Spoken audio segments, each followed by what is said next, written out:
Here are some lesser known facts you probably didn't know about gladiators. There were several different types of gladiators, each with distinct weapons and armor, each one serving a specific role. The Murmillo gladiator was heavily armored and had similar equipment to that of a Roman legionnaire. Equipped with a large rectangular shield, a scutum, and a short sword, a gladius. They wore a helmet adorned with a fish-shaped crest, symbolizing their name, Murmillo being a type of fish. Their combat style relied on strength and defensive tactics. They were lightly pitted against lightly armored opponents, like the Thrakes or the Hippomachus.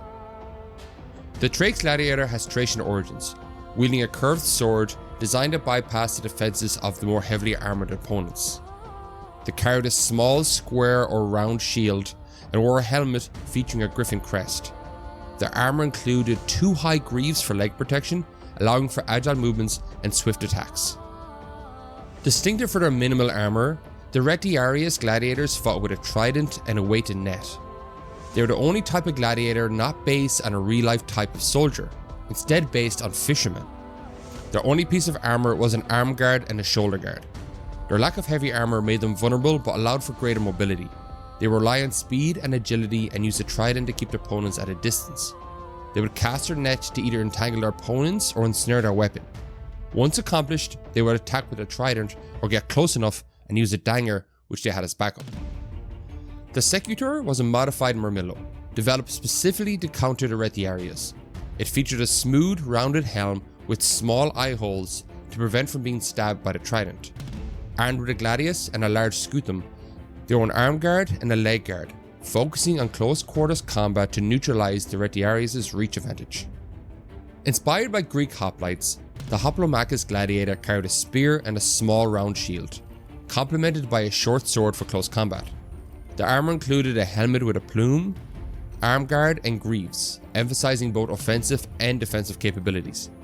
They often faced Murmillo gladiators, creating a dynamic contrast in fighting styles and reenacting Rome's conquest of Greece. The Dimechirus were a rare and later form of gladiator, only appearing after the 2nd century AD. It was unique for wielding 2 swords simultaneously, one in each hand. The ambidextrous fighting style required exceptional skill and coordination, allowing for rapid and unpredictable attacks. Their armor was lighter to facilitate swift movements, and they preferred close quarters combat. These diverse gladiator classes showcase the Romans' appreciation for varied combat techniques and the theatrical element of the games. Each type brought a unique flavor to the arena, ensuring that spectators were continually enthralled by the ever-changing dynamics of the gladiatorial combat. But in the grand arenas of ancient Rome, gladiators were more than just combatants. The most successful gladiators were superstars of their era, paralleling today's athletes in fame. This captivation of the public's imagination led to a culture of sponsorship, artistic tributes, and even product endorsements. Much like modern athletes who secure lucrative deals with brands, the most successful gladiators enjoyed the backing of wealthy patrons. These sponsors provided financial support, training facilities, and equipment, ensuring their gladiators were well prepared for the arena. In return, patrons basked in the reflected glory of their champions' victories, enhancing their own social standing. The cultural footprint of gladiators extended into the arts.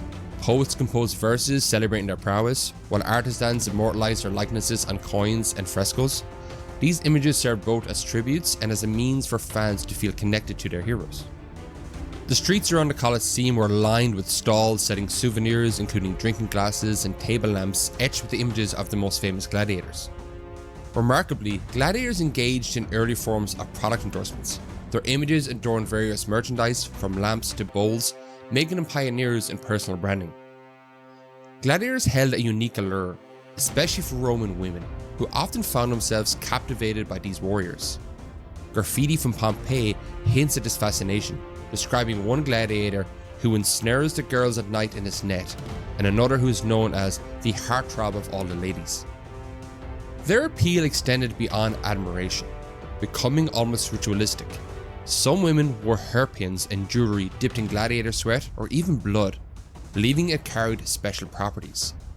Gladiator sweat was also highly prized, with women adding it to their facial creams and cosmetics, convinced it acted as a potent aphrodisiac.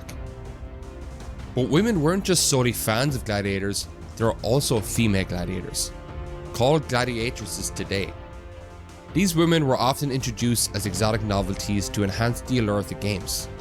Their presence was intended to surprise and entertain the crowd, offering a unique twist to the traditional combats. Unlike their male counterparts, these women were almost exclusively volunteers, searching for fame, money, or simply independence. Historical accounts suggest that these women engaged in battles against other female gladiators or against wild animals, but rarely against male gladiators. The Roman historian Cassius Dio notes that Emperor Nero in 59 AD organized games where women participated in the arena, highlighting the shock and fascination their involvement elicited. While records are sparse, some gladiatresses achieved notable recognition. A relief from Halicarnassus depicts two female gladiators named Amazon and Achillea, suggesting they were celebrated figures in their time. These stage names alluded to the legendary Amazonian warriors and the Greek hero Achilles, indicating a crafted persona to enhance their appeal. The participation of women in gladiatorial combat was met with mixed reactions. Some viewed it as a thrilling novelty, while others saw it as a deviation from traditional Roman values. Emperor Septimius Severus, ruling from 193 to 211 AD, banned female gladiators altogether, citing concerns over morality and a potential erosion of societal norms. Despite what you might see in movies, the fights of course weren't always to the death. Only about 1 in 10 gladiatorial fights ended with a death, and some of these were accidental or died from their wounds after. Gladiators were valuable assets, often representing significant investments for their owners. The cost of training and maintaining a skilled fighter was substantial, making the preservation of their lives economically advantageous. Consequently, many matches were designed to minimize the risk of death, focusing instead on skillful displays that would entertain the crowd while safeguarding the gladiators' well-being. Gladiators underwent rigorous training in specialized schools where they mastered various fighting techniques and styles. This training enabled them to engage in battles that, while still perilous, were often choreographed to showcase skill rather than to inflict fatal harm. The emphasis was on delivering an engaging performance that highlighted the prowess of the fighters. It was all about entertainment, and to enhance the dramatic effect, some games incorporated the use of fake blood. This practice added a visceral element to the spectacle, satisfying the audience's appetite for excitement without resulting in actual fatalities. Theatrical devices like these allowed for a balance between realism and safety, ensuring that the gladiators could fight another day. But the Roman audience was astute and discerning. They craved authenticity in the performances and were quick to express disapproval if a fight appeared overly staged or lacked genuine intensity. Booing and jeering were common reactions to bouts that seemed too contrived, compelling organizers and gladiators to maintain a delicate balance between choreography and realism. I hope you enjoyed this video. Comment down below if you have any interesting facts about gladiators I didn't include in this video. See you next time.